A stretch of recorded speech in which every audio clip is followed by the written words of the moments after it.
Imagine your childhood. How would you map it? Maybe you draw your house. Maybe you draw the street that you lived on or the lake that was nearby. How did you get to school? What were the places that you hung out with your friends? What are the places that you were not allowed to go? This map illustrates how we situate ourselves in the world. Through the process of map making, we can express our relation to place. What is interesting for me in my research, which is with children who are affected by war, is how sense of place affects children's lives. Place shapes our lives in extraordinary ways. For children affected by war, their lives are often threatened, dislocated, compromised, and renegotiated, and this has effects on their sense of place. Displacement from place can have profound effects on children's well-being and sense of identity. But what is sense of place? Place can be a broad concept. This word cluster shows the many different meanings that place can have. Place can be the built environment, so it can be schools, homes, cities. But it can also be things like memory and history. In other words, place is location with meaning. What I'm really concerned about are the three words on the left: identity, attachment, and familiarity. Place identity is development of a self-identity based on the places that one passes throughout life. Place attachment is a bond to a particular place. And place familiarity is being aware of one's environment. For children, the combination of a loving family and a safe environment allows them to have the safety and the stability in their life to grow, survive, and thrive, even in times of war. I first recognized the importance of place when I was working with refugees in Chechnya, northern Uganda. In Chechnya, there were displaced people, men, women, and children, who'd been displaced from their homes, and they were living in refugee camps such as this one. In northern Uganda, I listened to stories of people who had fled their homes and fled their villages after they were being attacked by the Lord's Resistance Army. They were resettled in a new place, but they were always yearning to return home. For children, what was so important about sense of place was the safety and security that it provided in times of war, and that it created a sense of well-being.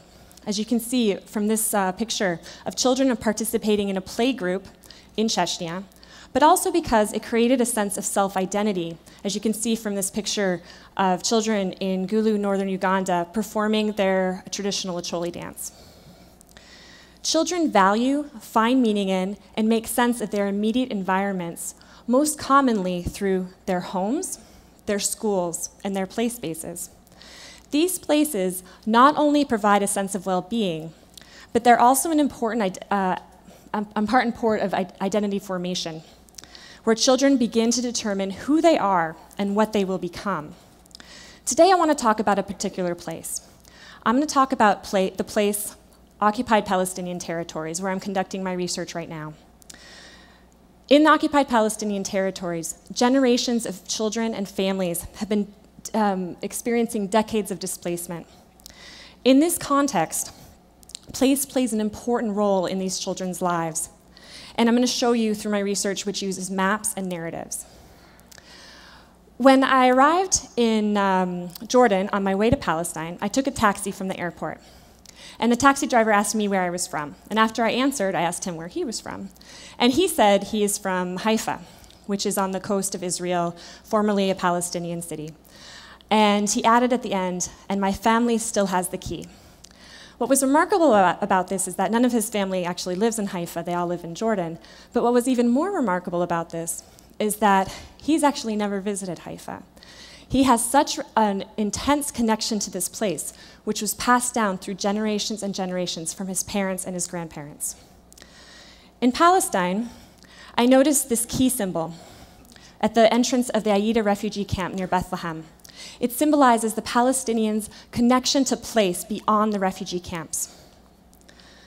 This is a photo taken by a Palestinian child who lives in Aida refugee camp. The symbol of the key is an important symbol of Palestinians' sense of place. It represents the loss of home, a yearning for place, and the people's hope that they will be able to return one day. Maps in general are an important representation of place as well. The Palestinian territories have experienced a remapping of their lands due to occupation, forced migration, movement, and renegotiations, political negotiations, and so forth. All of this has had a deep impact upon the Palestinian sense of place. The incredible love of the place that they have been exiled from, mixed with the pain of displacement, the absence of place, has become such an important sense of their self-identity. And this has been consequently passed on through the generations to the children, much like the young taxi driver that I met when I arrived in Jordan. In my research, I asked Palestinian youth to draw maps of their communities, of their homes. And they draw these pictures, such as this one. In this map, one youth drew his home, which you can see at the top, upper right. And below that is his grandfather's brother's house. And below that is his grandfather's house. And this symbolizes the close community that he grew up in his Palestinian city. When I asked him to speak more about this map, he actually told me a story about the first night when he was at home and the Israeli army launched an attack on his city. He said, "So we go out on the balcony, and I just open up the little window of the balcony, and all I see are red and purple and blue, and they were bullets, but they were exactly like fireflies, but super hyper fireflies, just going very fast. And all I saw were tons of them flying through the air, and I was horrified. Then I went back, and of course my mom tried to calm my brother. We all gathered around. We always gather around in the kitchen, around the fire, and there's no electricity, of course. And we gather around with the candlelights, and we just talk about what is happening. That I remember." When I asked another youth participant to describe the places where he feels the most safe and secure during times of intense violence, he said, "Home. Me, my brother, my sisters, my mother, playing PlayStation. That's a friendly environment. Everyone is there, everyone is laughing." In these examples, place and home is a source of safety and security for these children in times of violence, insecurity, and war. But what is most important is not necessarily the built environment, the structure, the house, which can actually crumble in an overhead air attack, as you can see from this photo of a Palestinian home that was attacked during the Second Intifada. What is most important to these children and what they describe in their narratives are actually the people inside, their families, their friends, and their communities. The same holds true for school, with children recognizing the importance of people, teachers, classmates, and friends as contributing to their sense of place. When I interviewed youth about their school environments, one of them told me, "That's the good thing about school. If you're not around your family, you are around your friends." He went on to explain how brave his teachers were. He said, "I can say our teachers are very brave people. They wouldn't tell us to go hide or anything. It would be like, if something big happened, go under your desk, go protect yourself. But if something small, like a grenade happened, you stay and you study." The bravery is exemplified by the creation of informal schools, which the teachers created in their homes or in students' houses when it was too unsafe for children to travel outside of their homes or teachers to travel outside of their homes, and the students would go to the teachers' houses and hold school sessions. This represents another type of place to meet the needs of the community and the environment and the context. It also shows the transitory nature of place, for school is not always a safe place to be. In this map, the young participant drew his school, and he said, "And anything being attacked, the first place being attacked is the school, because the first 2 years of the Second Intifada, planes were not being used. It was only fires from the ground, and when anything is thrown, the first place to be hit is our school." I mentioned earlier that children value, find meaning in, and make sense of their immediate environments, most commonly through their homes, their schools, and their play spaces. But play spaces for children in war settings are different because they cannot often access them due to the violence that is happening in their environments. I want to talk about one example that is prevalent in Palestinian children's lives, which is checkpoints. In this map, the youth participant drew a checkpoint, explaining the lengthy waits, the different waiting areas for men and women, and the interrogations by the military.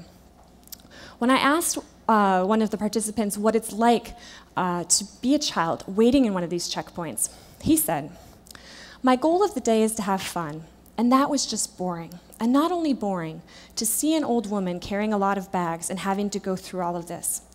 And yeah, it just gets on your nerves. Like you see really, really sad conditions. Ill people have to go through all of this, and then you feel sad. Despite being faced with enormous adversity, children affected by war are still children in whatever place they live, in whatever context they're growing up in. And despite this adversity, children are still able to grow, survive, and thrive. Yet one of the most serious threats to children's well-being is the disintegration of communities, which happens when there is war and violence in their environment, and when they're dislocated from the people and the places that they know and they love. Ensuring that children have a strong attachment to place allows them to develop familiarity with their environment and to develop trusting relationships with one another. One way that we can ensure that children develop these trusting relationships and the connection to place is through community building activities, and also to emphasize skills building such as map making, which creates this idea of place familiarity.